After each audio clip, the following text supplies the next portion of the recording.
Good morning. I'm meteorologist Matt Jones. Hope you all had a great weekend, even though it was a little bit on the rainy side. Unfortunately, there's a lot more rain on the way as we head through this week. It's going to be a very active pattern all the way through Thursday. Multiple rounds of rain on the way. The rain could be heavy at times, and our flood threat will continue to increase each and every day because the ground right now is just so saturated thanks to all of that heavy rain that we've seen. So let's take a look at future track beginning at 7 o'clock this morning. We already have some pockets of drizzle out there, especially out across Texas. And we really got to watch our counties in portions of northeastern Texas, also portions of Oklahoma and Arkansas, because there could be some patchy freezing drizzle out there this morning. That could create some slick travel. So here's new. And notice by that time, still not much going on. So we're going to get a nice little break from that widespread rain through a good chunk of the morning hours. And then by mid to late afternoon, those showers start to increase off to the north and west. And notice that pink color up around Mount Pleasant and DeQueen, Arkansas. That is a really big concern as we head into the overnight hours, especially into Tuesday.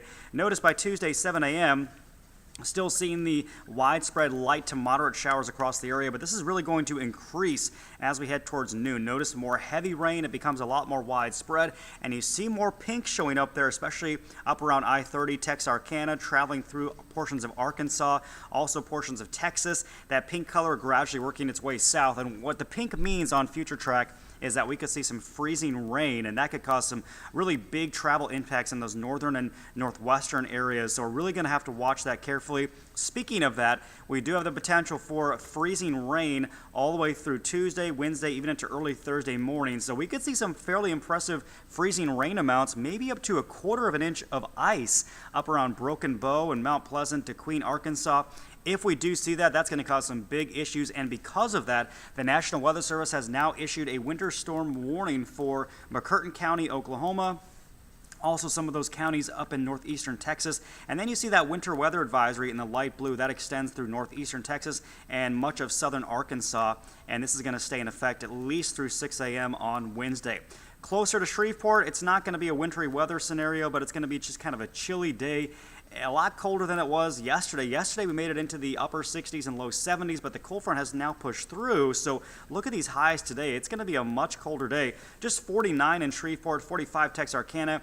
We don't even get out of the 30s out across portions of Texas and Oklahoma. A little bit warmer to the south and east, mid-50s around Natchitoches. Rain chances stay very, very high for the next several days. We're talking about a nearly 100% chance of rain, so it's going to be a very wet stretch all the way through Thursday. Additional rainfall amounts over the next 5 days, 3 to 4 inches of rain on top of saturated soils. So we're talking about the potential for some flash flooding as well. There's just a lot going on, and it's going to be just a nasty couple of days. A cold rain, temperatures only in the low 40s Tuesday, Wednesday, upper 40s for Thursday. That rain continues, but the good news is looking ahead to the weekend, it does look a lot better with that sunshine finally returning.